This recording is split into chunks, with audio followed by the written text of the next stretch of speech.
It's one of the best teams in the ACC right now. Right down the street over off of Hillsborough Street. I mean, they're playing well right now. I won't go that far yet. You know what I'm Mm. saying? Like they still got more work to prove. If they win on the road at Carolina on Saturday, then I think we can have that discussion. But I mean, they're 4-3 in the league. You know what I'm Yeah. saying? So they're fighting with a bunch of other teams that are kind of in that middle that are excuse me, trying to get to the top. So they're definitely playing well.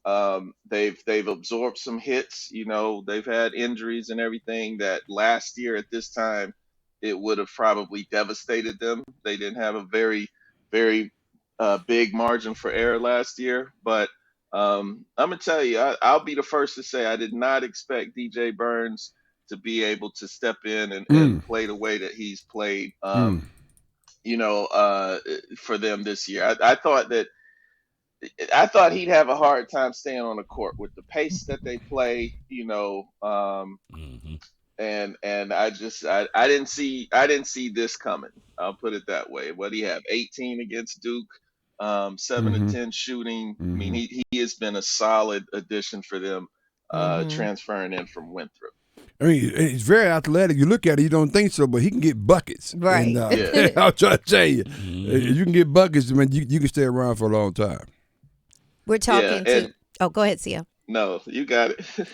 I was going to switch gears to Carolina for a minute Mm-hmm. and just say two words: Ian Jackson. Yeah, Hubert Davis is got a lot of momentum right now on the recruiting trail. I mean, I was saying yesterday, I can't remember the last time Carolina beat Kentucky head to head for a Hmm. recruit that Mm. John Mm. Calipari really wanted.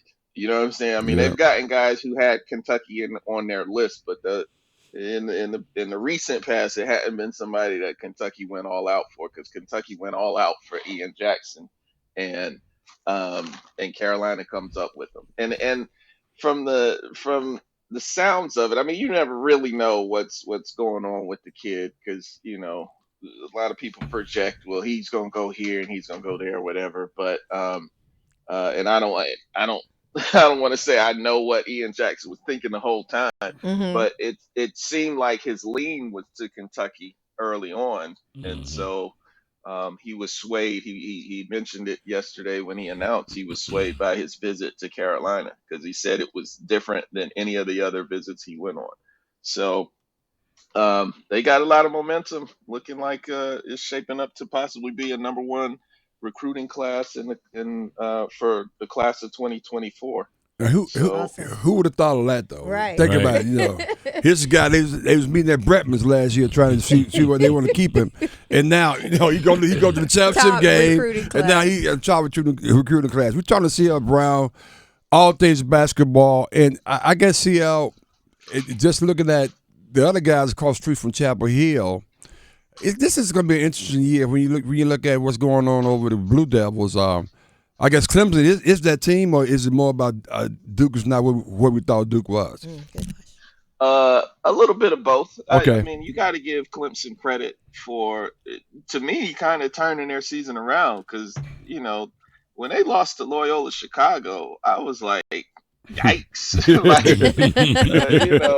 I was wondering how they were gonna even be able to navigate through the ACC play, but so far they're showing that they have what it takes to be an NCAA tournament team, and I mean, I don't think they're gonna win the league, Okay. but getting off to a 7-0 start, they're gonna be in that upper echelon, barring a major injury or something to PJ Hall or something like that, and Yeah. just the floor falling out from under them. But Duke definitely has problems, especially when Jeremy Roach is not healthy and not out there. Mm-hmm. And until they get him back, as that floor leader, You're right. they could continue to have problems. I mean, even when he's in the lineup, to be honest, this isn't the best offensive Right. team, Right. that Yeah. Duke has had. But Roach is the guy that stabilizes things for them, and they're a young team without him, relying on so many of those freshmen that they had. So they really need him back. They really need him back.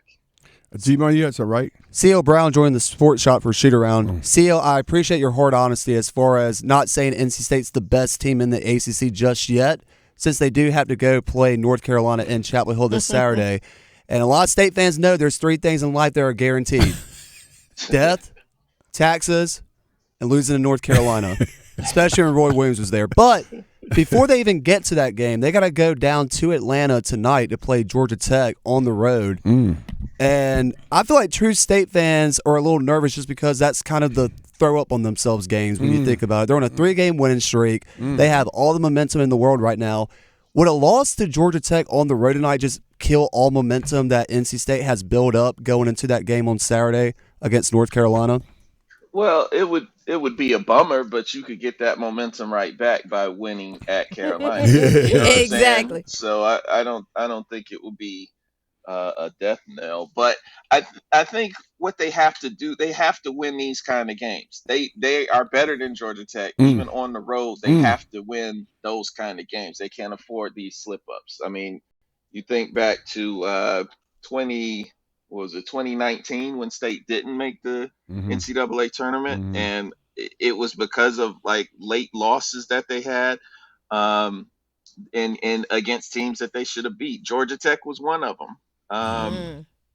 They lost that at home. You know what I'm saying? That year. To begin the season, too. Yeah. And there was that year that they lost late to Wake Forest. I guess that was. Yeah. All these years starting to blend together. So pardon me for that. It might have been. That was just my point, CL. If NC State is legit this year, there's no room for error anymore as far as losing to teams such as Georgia Tech, Florida State, even Wake Forest.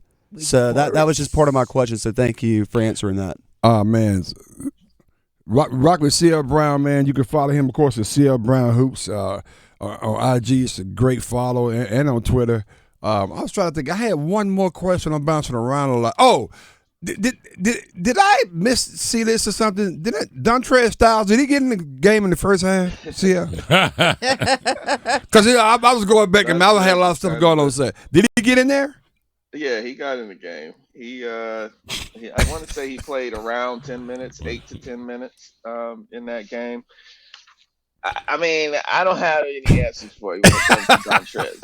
I think it's a deal where, in terms of the depth chart, he hadn't outplayed somebody like Puff Johnson to get more minutes. I mean, I feel like he can help them in a lot of situations. Yes. But I mean, I don't see practice.